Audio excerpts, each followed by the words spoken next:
People sometimes ask me, hey, I'm really interested in building a brand on LinkedIn. What should I do? And my answer to that is very similar to my answer to how to be a good leader, which is like you should do whatever feels authentic to you.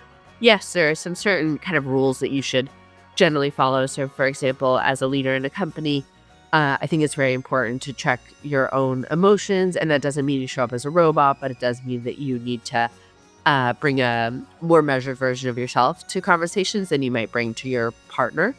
And similarly, if you're, sharing things on LinkedIn, there's some general rules of the road. However, setting those aside, I think that people are really loyal to authenticity and they can sniff out when something feels very either just kind of AI generated content or someone trying to be a different version of themselves. That was the voice of Roxanne Petraeus, CEO and co-founder of Athena. I'm Sarah Cole, founder of Cole Forums, a high-trust network for CEOs, general counsel and senior leaders. I'm the host of Insights from the Coalface, and through my podcast, private dinners and curated events, I bring together extraordinary leaders for honest, no-filter conversations that go far beyond the boardroom. Each episode features global experts, from neuroscientists and journalists to CEOs and ethicists, sharing bold lessons and practical strategies. We explore the science of trust and motivation, the power of communication, the role of ethical leadership, and how to balance high-stakes careers with a fulfilling life. Cole Forums creates the framework. You and your peers make the magic happen. Roxanne Petraeus is the CEO and co-founder of Athena, a modern compliance training platform that delivers effective, easy-to-deploy training, trusted by companies like Notion, Zendesk, and Pinterest. Roxanne is a former Army combat veteran, McKinsey consultant, and Rhodes Scholar, and holds degrees from Harvard College and Oxford University. Roxanne, lovely to see you again. How are you? I'm doing well, thanks. How are you? I'm really good. Yeah, we've had a really spate of fantastic weather in the UK, which never happens. So yeah, I'm happy. That's very nice. Yeah, that's a good reason to be happy. Absolutely. So I am absolutely fascinated by your story. I can't wait to share it with the listeners. But I wonder if you could just start. There are quite a few synergies actually in your story, which we'll touch on, I'm sure, when we speak with my own journey. But Yeah. how did you come to this point in the first place? It's such a fascinating story. I mean, take us back. How did you even decide what you were going to do in college or anything like that? Yeah, I think like maybe most people, the path wasn't super linear, but like just a lot of fortuitous sort of moments. So one was I ended up doing ROTC in the US. The Army will pay for you to go to college. In exchange, you just owe a service after graduation. And hadn't really planned on doing that, but essentially because I needed money for college, that I started to look into ROTC and figured like, all right, let's just give it a try, see if it's a good fit. And turns out I really liked it and thought it was just a great like training ground for leadership and professional development. So I started there and then hopped around to grad school. And when I was finished with my time in the Army, got really obsessed with this one particular problem, sort of in the healthy meal delivery space, very different from what I'm doing now, and started a company with a grad school friend. And that just kind of taught me a little bit about the entrepreneurial journey and what it takes to take something from nothing to something. And that we did for a couple of years and then ended up selling that and briefly worked at McKinsey and just realized that I much prefer the early stage entrepreneurial stuff versus working with much more mature companies. And so got returned to this idea of something I realized in the Army, which is I think a lot of training can be phenomenal. And then some of it can just be really check the box and kind of a waste of everyone's time. And I never quite understood why topics that had become so important to businesses like sexual harassment, code of conduct violations, things that remove CEOs from their positions were treated with such a check the box attitude. And so that was the problem I got really interested in solving is how could you take something that felt really check the box and quote, just like training, like we're just going to sit here for an hour, regardless of whether we learn and make it more of a learning experience. Because my personal experience is that employees were really interested in learning how to navigate tricky situations. But if you just talked at them in such a bland, dry, legalese way, they tuned out.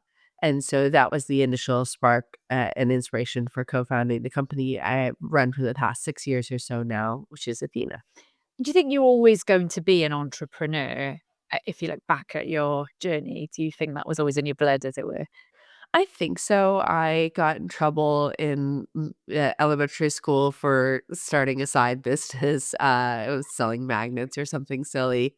I think I just always had a little bit of a hustle, for lack of a better term, a real interest in building and trying to do my own thing instead of work in large organizations. It's obviously ironic that I worked in the army because that is one of the largest organizations there is. But yes, I suspect that I was going to end up somehow in an entrepreneurial role, even though I don't think I knew that about myself, in part because I think so many entrepreneurs that you see are men. And I don't think I really understood that a woman could start a tech company and a woman could raise venture capital. I just didn't see a lot of examples of that when I was in college or afterwards. But I do suspect that there's something about my personality that leans me toward entrepreneurial activities.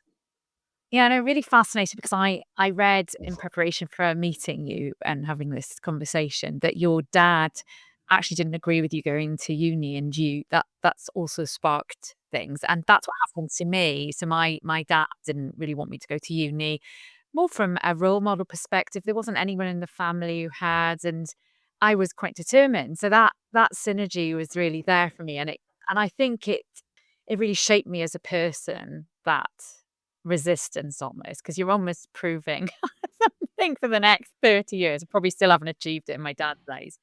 I wonder if, I mean, now that we're on the topic, I think it's a really important one.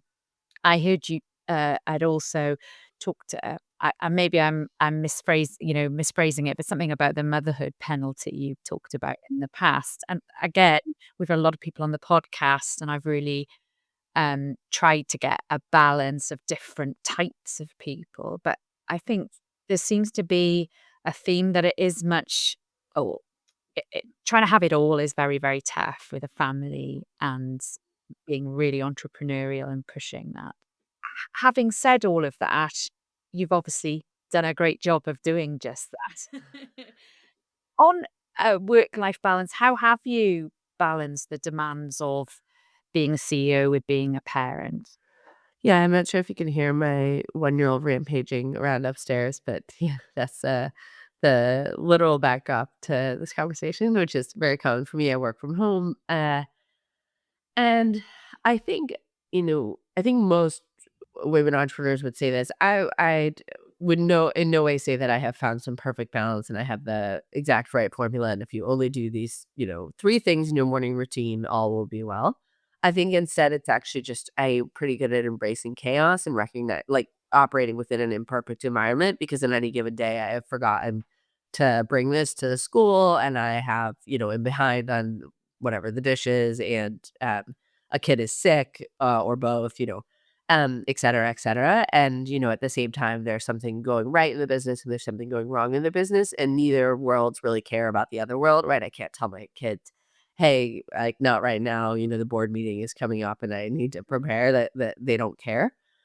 And so I think it has been for me more about being able to operate pretty effectively in chaos, which I think actually is a great business skill because when you're building a business, I mean, I've never talked to an entrepreneur who says, wow, I've never hit a road bump. There's never been chaos. There's just kind of constant chaos. And so that's one. The second is having a very good partner and kind of trying to resource as much as possible your life. I think for a while, I think there was this perception of like women were doing it all, and then you realize like you're not doing it all because that's impossible to have multiple full-time jobs. It's not how it works. So instead, I have great childcare and I try to really find good resources, and that's just a privilege. But also, I think something it's important to be like transparent about because it's not like I'm waking up at 4 a.m. and doing one shit. Like there's just a finite amount of hours in the day. And then I think being really building for me, what has been important is a company that has flexibility at its core. So we're a very intense company. We have very intense goals, growth goals, and all of that. But I think that can coexist with flexibility, meaning we're fully remote. For example, we just have a ton of parents, and that flexibility to be able to pop over to school if her kid is sick and bring them home, but then recognize that you might need to sign on at 8 p.m. to finish out your workday, like, that there are trade-offs, but I would prefer the flexibility.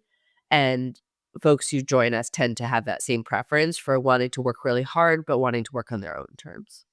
And what you're sort of describing there is the bare bones of a really great culture.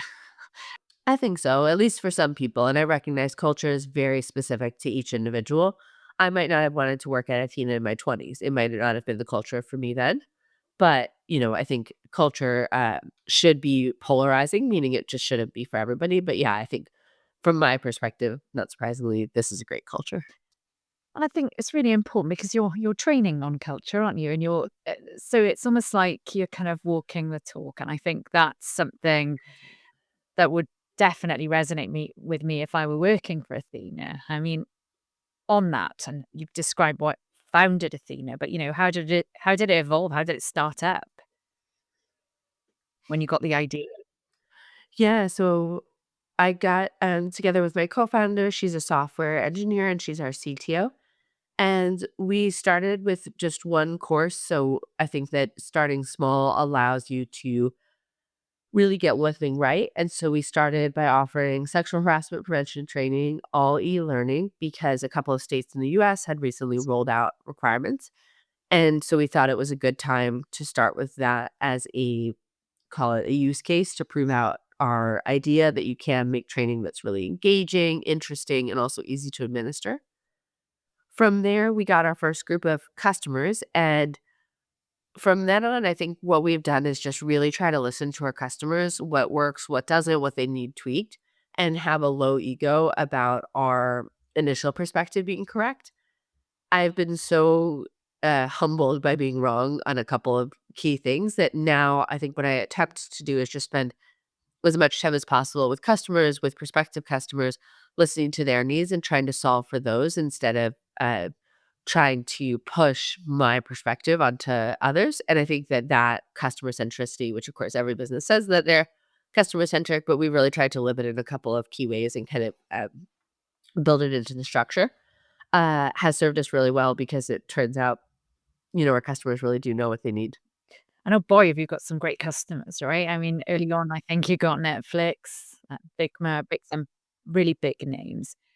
And you got them quite early on. And I think I read you say something like, and again, I'm probably misquoting you, but go after the customer that scares you. I love that, Roxanne. I think Yes. that's such a great way of putting it because obviously if you're meeting their needs, then you're doing something right. So when you secured those big clients in the early stages, what do you think was the secret sauce for doing that?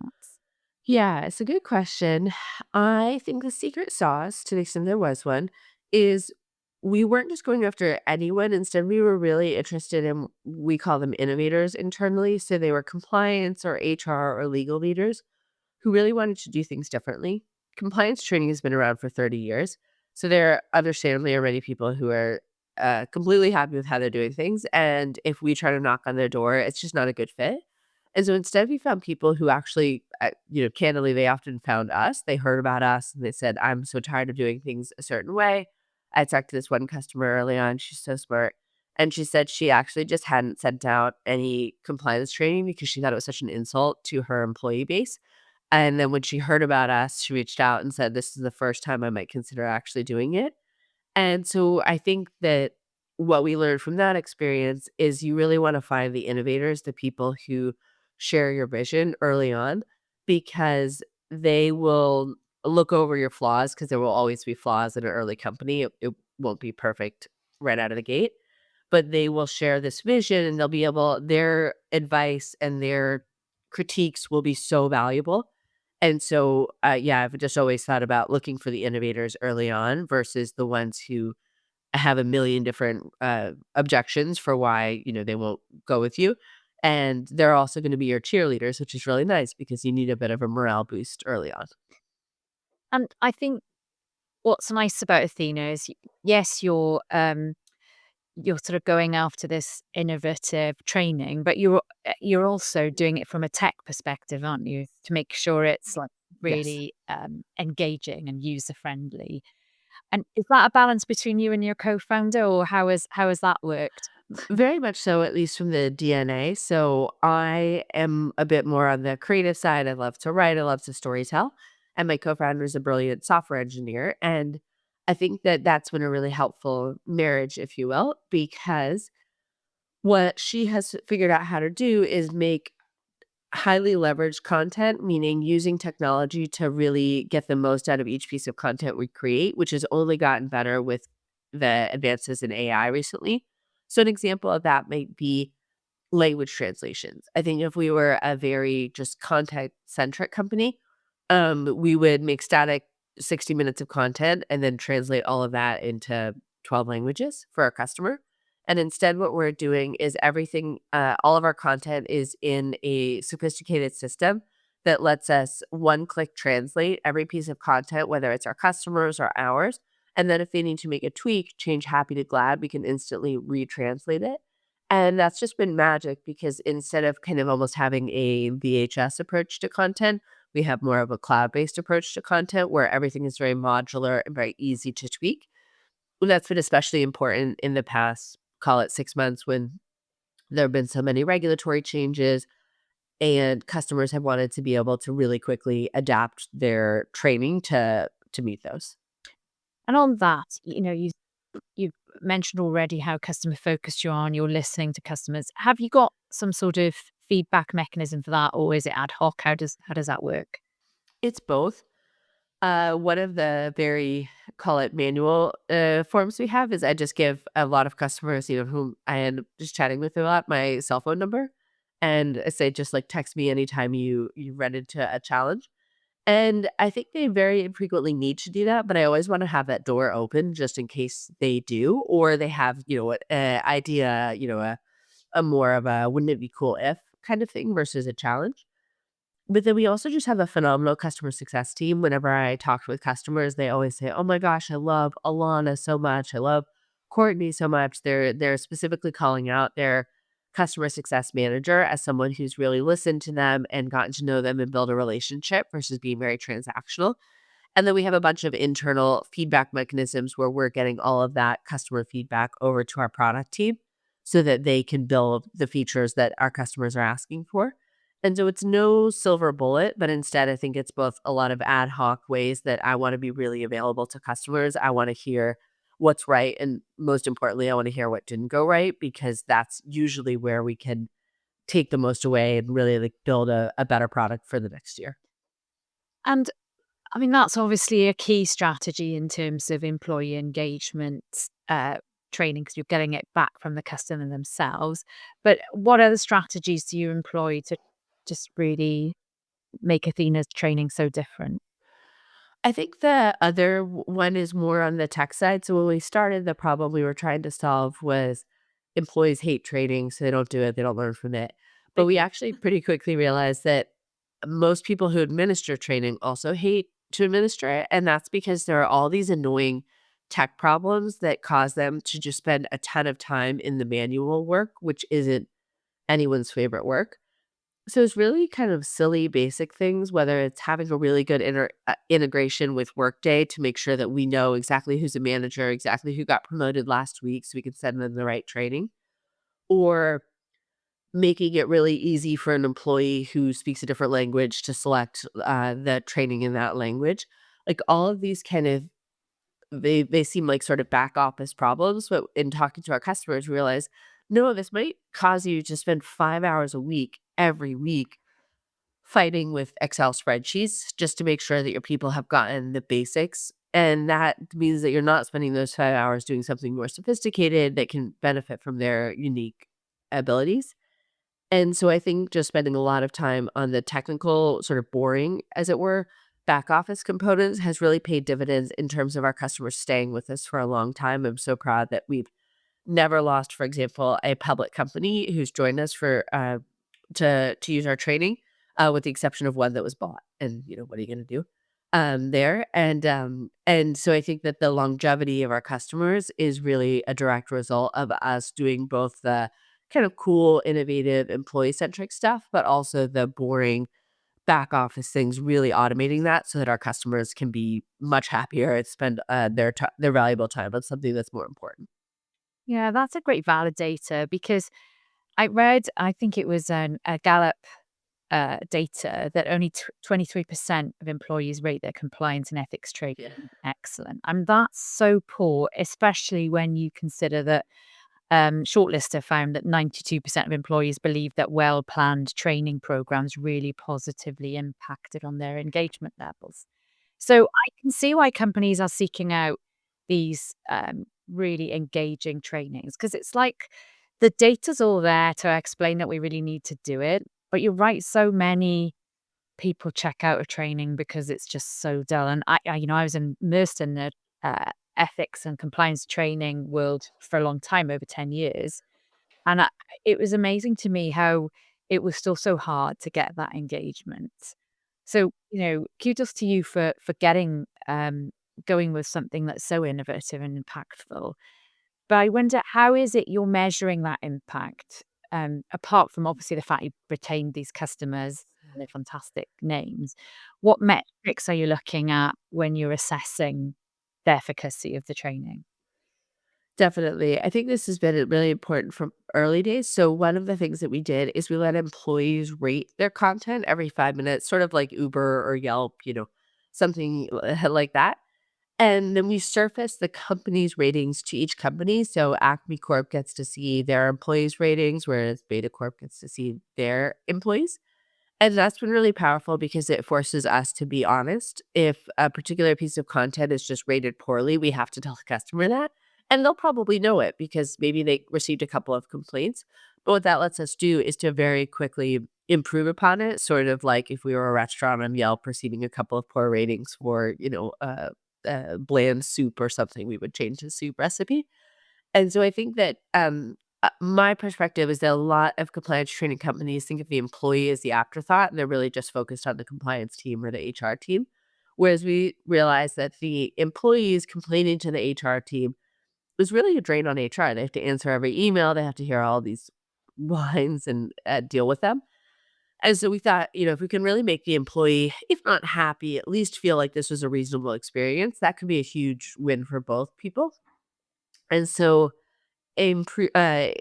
surfacing, employee ratings was one big, metric that we're able to show our customers. The second is a lot of our customers leverage our technology to also include their own pulse checks. So things like, I'm comfortable bringing a concern to the compliance team, and they may ask that every year. And what they're looking for is obviously improvement in that data year over year. And that's something they may bring to the audit committee to be able to show, look, now we have much more awareness of our code of conduct 1 year after implementing Athena's training, which is really powerful. And then the last thing is more anecdotal, but I think it's incredibly important. We'll hear from customers that when they're doing an investigation, when something was brought to HR or compliance, they'll ask, why did you bring this to us? And occasionally they hear is because in Athena's training, a particular topic was surfaced that made the employee realize that this actually is a problem that they're seeing. And that is incredibly powerful because, of course, HR and compliance teams are hoping that employees bring concerns to them first because they can address them. Whereas if they don't know about the concern, there's really nothing they can do. And so, again, well, that's more it's not as common, right? Because you're not fielding necessarily investigations, 20 times a day. I think that's been an incredibly powerful metric that our customers have looked at. And in terms of the tech side of things, I mean, are you seeing trends that you're sort of trying to incorporate, or is it an AI leveraging trend? What are you seeing on the horizon? Yeah, I think my own perspective, and I spent a lot of time talking with compliance leaders about this, is that AI is going to let our customers go from just customized training to true personalized training in a matter of years. So I think that what is really tricky. Can I stop you there, Roxanne, just for the listeners? What do you mean by this true personal? So a true personalized training might be two salespeople in the same org in the same office are getting slightly different training because maybe they're aligned to different customer base. One is selling to government and one is selling to large enterprise. or small enterprise. And the compliance leader knows that the ones that are selling to government have a slightly different risk profile because they need to be really cautious of whether it's FCPA or, just being really above board at all of their gifting and hosting and policies like that. Whereas perhaps the a salesperson selling to small enterprises just really doesn't have that risk profile. They don't even have access to X, Y, or Z thing. And furthermore, you can get even more personalized if you think about things like how is one particular employee answering questions, whether it's a survey question or a check on learning. But I think that while most compliance leaders would agree that a hyper personalized training experience really would be gold standard, right? Like if you use any sort of consumer app for education, Duolingo to help you learn Spanish or whatever, you instantly realize that the algorithm is learning each time, what your level is and why you struggle with verbs. And so we're going to give you more verbs. Whereas compliance training has been more of a it doesn't matter if you're the chief compliance officer or a new hire, you're gonna get these 45 minutes. One size fits all. Totally, and then we're just gonna give you the same thing basically every year, and no one thinks that's a good way to learn. Like, if you asked anybody in academia, is it a good idea to take a class of 100 students to give them all the exact same content? Everyone would say, "No, that's probably not ideal." But because of operational challenges, budgets, that's just how compliance training has been done. With AI, I think it's very easy to now get to the point where you can take, let's just do a scenario in code of conduct and make that scenario relevant to your manufacturing employees, and then tweak that scenario and make it relevant to your corporate employees. You could do it by seniority. You could do it by number of times this person has already taken this training.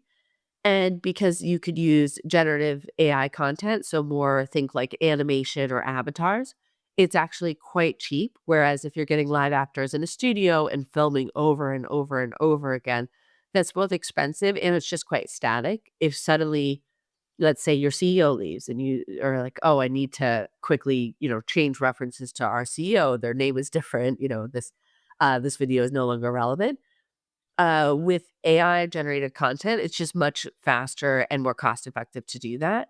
And then you add the complexity of language translations onto it. And because AI language translations are so good and so fast and so cheap, it is actually possible to take 12 different permutations of training and now translate them into different languages.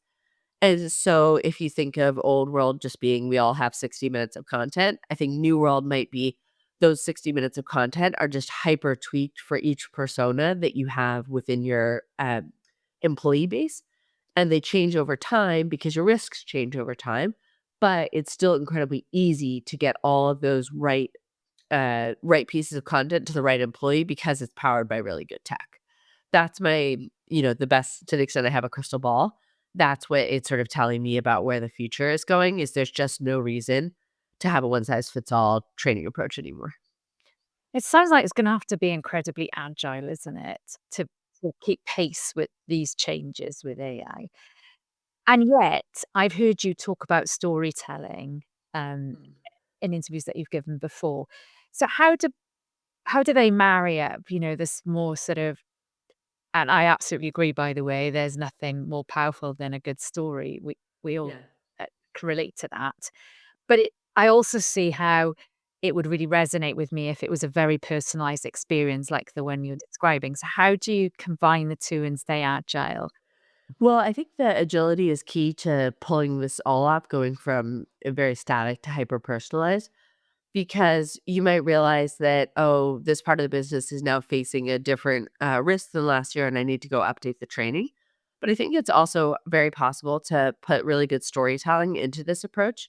I was doing an event with one of our wonderful customers, Daryl at Cladio, and he was talking about how he wove into his code of conduct training not just the CEO talking about why this is so important for their values, but for relevant sections, different business leaders. So maybe the people leader is kicking off the inclusion section of the code of conduct training.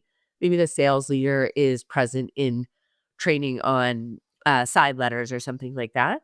And I think that's a really wonderful way for employees to recognize that, hey, my company really cares about this. We're taking the time to put relevant leaders into the training. They're talking about how this is relevant to their values. and perhaps they even share your personal story. And that can just be so powerful. And I think it speaks volumes, really, that you are so focused on this next phase. But I wonder, have there been some challenges along the way that you'd be willing to share with us, particularly tech? I mean, developing Athena's platform must have been a nightmare in many ways because it is so agile and so innovative. Yeah, it's a great question. I'm always willing to share stumbles because I think that's really powerful. One that comes to mind is so when we built out Athena, we initially built out this really powerful learning management system that is ours, it's proprietary. And it allows you to do really cool things like get great analytics and automate assignments and automate reminders and all this. And then we realized as we started to serve larger and larger customers that even if we have this amazing tech platform, they just might not be able or allowed to use it. And instead, they need to take SCORM files. They need to take our content that is essentially just packaged and handed over to them into their learning management system. And this resulted in all sorts of challenges that were really frustrating for our team because essentially it wasn't our fault that their learning management system couldn't do X, Y, or Z thing. And yet, that's a challenge our customer was facing, and so we needed to solve it. And so it felt like a bit of a tricky thing where you wanted to be like, "Oh, but if you just used our tech to deliver our content, your lives would be better." But our customers very understandably can't, in some situations, do that. They've got, a bunch of reasons why they're married to their current learning management system, and it has certain limitations. And so it took us a while to really figure out, okay, how do we destroy, for lack of a better term, some of these limitations and then just work around others that we just can't get around because it's not a limitation that we can fix. It's a limitation of their learning management system. And it caused us to develop a smart SCORM content where if you change happy to glad, it can instantly flow through to all the different SCORM files you have, sort of like something being in the cloud instead of a static PDF and a bunch of other little things. But it was sort of an ironic, in some ways, challenge in that it was trying to take something that was very high tech and then make sure that it was compatible with something that was sort of lower tech, because it was really important to our customers that we do that. On that frustration, if you like, I mean, I think I also read that only 12% of companies have an advanced compliance and ethics training program. If that's the case, Mm. why is it that it's not moving as it should? Because we've talked about the reasons why we need to have a really innovative and engaging program. And I know many, many multinationals that, have really invested heavily in this and yet they're not actually seeing the needle move on behaviors or reporting these metrics that you mentioned you're also assessing. So why do you think that is, having been immersed in this world now for some time? Yeah, it is tricky because I talk to a lot of people who, compliance leaders who have this vision for a really sophisticated version of training. And we might be talking 3 years later and, they still haven't been able to move the needle on it. I think there's a bunch of just sort of manual challenges that stand in the way that mean that change might be a little bit slower here. Everything from it being a very risk focused space. And so even if something isn't working great, there might just be a fear to do something different, to a lot of just really tricky things like having to deal with, their score piles and their LMS and like all of these sort of issues that might mean that they're kind of what I would describe more as in like a survive mentality, and they can't really get themselves into a thrive mentality because they're just fighting, every year. Launching training is this huge endeavor, and they get all these complaints and all these support tickets. And by the time they sort of go through that cycle again, they're basically right back at the beginning. But I'll say, like, I'm seeing so much enthusiasm, especially I feel like there's a real desire for compliance leaders to not be left behind in this AI revolution, and they wanna understand how can that supercharge the work that they're doing. And so, I'm seeing it even more interest in, like, a more tech forward, approach now, because of, wanting to keep pace with the technological, developments. So one of the things I wanted to ask you around that is, obviously there are data privacy concerns from all this. Um, wonderful innovations around, analytics, metrics, all of those things, and sort of analyzing the engagement data. How does Athena address that? Yeah. So, in terms of data privacy, I think our customers care a lot about PII and how that is processed. And because we've been such a tech forward company, I've been really pleased that even, selling to very sophisticated government contractors, for example, we've always been able to get through their security reviews because we've just taken that seriously from early days. But I think another thing we think about is only wanting to surface data and insights to our customers that they want and that they can action. So, for example, some of our customers use us to do things like ask employees, do you do outside work? And if so, please attest to our outside work policy or something like that. But our customers have as much freedom because the platform is just so agile to ask that question or not. So some customers are like, we're ready to really make sure that we do an audit of what employees are doing outside work, who they are, and then we can surface their, emails and all of their sort of employee profile data to the administrator so they can, for example, follow up on employees who are doing outside work. But that's never a question we would throw into the training without our customers' consent. Like, they're able to so granularly tweak their training that they make sure that the questions that they're asking are exactly the types of data that they want to receive versus, very early on, I had a lot of compliance leaders explain to me that the worst thing is to sort of learn something but not necessarily be able or ready to action it yet. And so we want to make sure that we're only providing data that our customers are very specifically interested in. Yeah, I think that's just something that's come up many times, really, and even in the podcasts we've heard it. Klaus Moosmeyer from Novartis shared the point as well that if you're not ready to action information, there is no point in asking for it because it's almost more harmful for your company culture that you're or appearing to be apathetic around it. And I mean, culture is has been a topic that's been sort of discussed and rediscussed for at least 15 years in this space. Where have you landed on it in terms? I mean, you've already spoken a lot about the sort of work life balance that you're achieving for your employees. What other things do you do to try and elevate, I suppose, your company culture and just make sure everyone's really happy and enjoying working for Athena? I think the most important aspect of culture in my mind is having a really good feedback mechanism between call it leadership and frontline employees.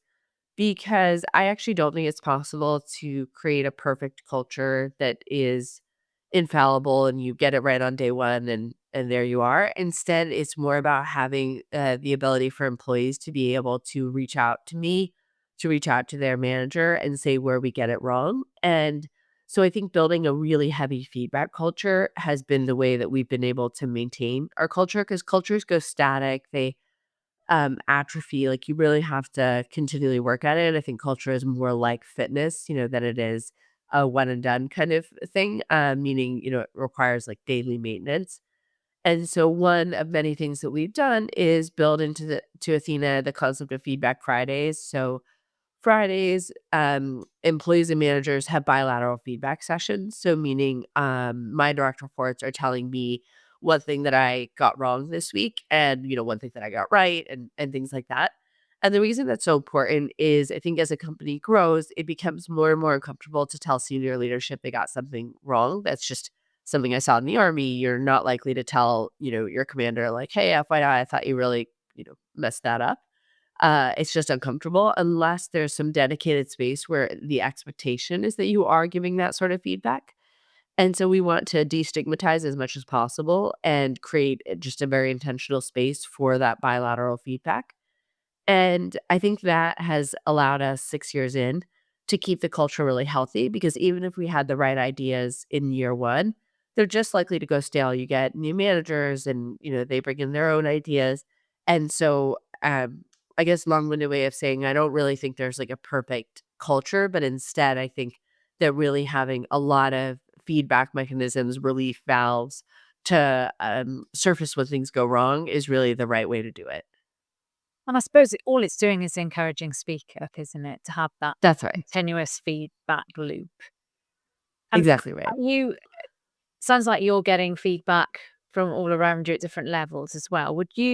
Are you mentoring people within the organization? I mean, is that a model that you use?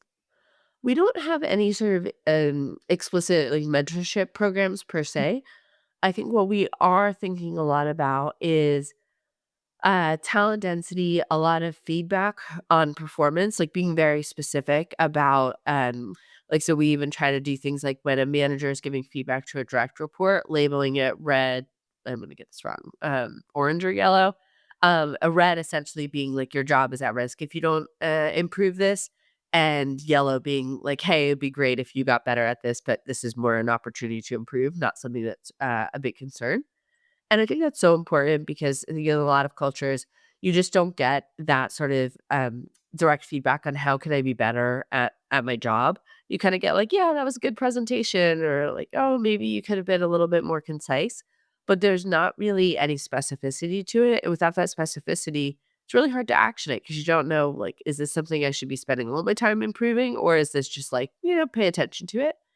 And so I think investing in managers giving very specific and frequent performance feedback instead of once a year just saying like, "You're doing great, keep it up," has helped our employee base to continually grow because, we talk a lot about, like, even Serena Williams has a coach. Like, no matter how great you are, you, need someone pointing out, like, what you could have done better, and so that's what we've tried to bring into the organization is a very much like a coach mentality. I think it's really transparent as well, and I think that's, it's just something that we've heard just really resonates with, employees. Have Have you ever had a mentor that, I think we spoke right at the very beginning of our conversation about not having many role models, in the entrepreneur space as a woman particularly. Was there anybody that you sort of did model yourself on or found in a mentor role for you? In the army, I had incredible mentors, and I was so grateful, for that. They would kind of take time, go on a run with me and, just hear what I was, working on and kind of give me some tips, and also just through their being, like, show me what a good leader looks like, and I've definitely kept a lot of them in mind as just mental role models for what a great leader looks like. And then there certainly have been some incredible CEOs, in particular, some incredible women CEOs who have become angel investors in my company, for example, and like in building relationships with them. They've also, just been so valuable to me in terms of giving me their very hard won experience, going through challenges of fundraising, hiring, firing, like all of the really tough situations that a CEO finds themselves in, and I've just been so grateful to both groups of mentors because they, have both really helped me to, continue to improve my leadership style. Yeah, I think that feedback's so important. I see it all the time with the forums that you've got your peers or people who are facing similar challenges actually giving you feedback because it can be quite isolating being a leader. And I've also heard you say that you thought of a stereotypical leader in your army days and maybe quite a domineering, dogmatic type character, and you realized straight away you didn't want to be that kind of leader. I think my quote that I loved was you said something like, "Best leaders are the best version of themselves." And I think many of the leaders listening to this might feel they have to be a specific way to be a good leader, but that's not your take, is it? Share with us what you're thinking. Yeah, I think that it's really difficult to mold yourself into a version that just isn't the natural, way you like to show up in the world. It's very exhausting. People will sometimes ask me, "Hey, I'm really interested in building a brand on LinkedIn, what should I do?" And my answer to that is very similar to my answer to how to be a good leader, which is like you should do whatever feels authentic to you. Yes, there are some certain kind of rules that you should generally follow. So, for example, as a leader in a company, I think it's very important to check your own emotions, and that doesn't mean you show up as a robot, but it does mean that you need to bring a more measured version of yourself to conversations than you might bring to your partner. And similarly, if you're, sharing things on LinkedIn, there's some general rules of the road. However, setting those aside, I think that people are really loyal to authenticity and they can sniff out when something feels very either just kind of AI generated content or someone trying to be a different version of themselves. It just never lands. You can always tell it's boring. And so, for example, for me, that means I am just someone who kind of like integrates all parts of my life. So I might show up to work and say, "Oh my goodness, my kid last night was such a disaster," and I'm going to share some funny story about some absurd thing one of my sons said. And for another leader, that might be really uncomfortable. They don't want to talk about their family life at work. Amazing. I don't think you have to. But I do think that whatever rings true to you, it's really important to bring that in because otherwise it's just kind of exhausting to wear a mask and you spend a lot of time making sure that that mask is like fitting right. And I have not enjoyed that version. No, and there's not enough energy when you're doing as many things as you are doing in the day. Unfortunately, our time is coming to a close. I've so enjoyed our conversation, and you brought so many different facets, not only to the compliance and ethics training space, but being a leader as well, which many of our listeners are really focused on. There's one question I'm asking everyone who joins the podcast, Roxanne, and it's what are the three essential tools or items that you would bring to a leader's survival toolkit if you were to put it together? Metaphorical or physical items? I'm assuming metaphorical, but It can be either. Some people have gone fully metaphorical, like, bring a plastic ear to remind people to look them. People have just said, the qualities that they think a leader should bring. So it can be anything. definitely. Perhaps it is influenced by the fact that I am fighting a cold right now, but I think the one thing I would bring is some sort of glass of water. I think it's very silly, but it just kind of reminds you to like take a moment, take a pause, take a beat, and that can be really powerful in leadership because sometimes you just need a moment to figure out which direction you want to go, and that's much better than picking a direction instantly, but that is wrong. Yes, I think I would have some sort of reminder of the fact that you are not perfect and it's incredibly important that you get feedback. It could be something like a sticky note that just says you got something wrong today. Make sure you know what it is because that would remind me to make sure that everyone who is speaking with me is really comfortable telling me when I got something wrong. I had a great example of this somewhat recently where someone working for me told me, "You're getting off track. Can you please focus on the most important thing I'm trying to bring you?" And I thought that was amazing. Like, what a gift to have someone report to you who's willing to tell you you're getting off track. And comfortable doing it, right? Totally. And she was right. I was absolutely getting off track. Um, so that would be another one. And then I think I might also, these might sound more woo woo, but have some sort of exercise thing, a jump rope or a weight or something to just remind yourself to take care of yourself. For me, exercise is a really important part of that, but whatever it is for you, because it's just impossible to lead people when you yourself are kind of at your wits end and can't really if you're not well, it's really difficult to show up as a leader. And you can, yes, have sort of moments where you run yourself ragged, but if you're trying to go the distance, it's just so important to make sure that you have that balance in your own life. Oh, well said. Thank you so much for joining us today, Roxanne. Absolutely loved our conversation. Thank you for having me. That's it for today's episode of Insights from the Coalface, Elevating Leadership Beyond the Boardroom. I hope this conversation left you with fresh insights, new perspectives, and a deeper connection to the challenges and opportunities of leadership. If you found value in today's discussion, I'd love for you to share it with your network, leave a review, or reach out to me with your thoughts. Leadership can be a lonely road, but it doesn't have to be. Let's keep learning, growing, and supporting each other. Until next time, stay resilient, stay authentic, and keep leading with purpose.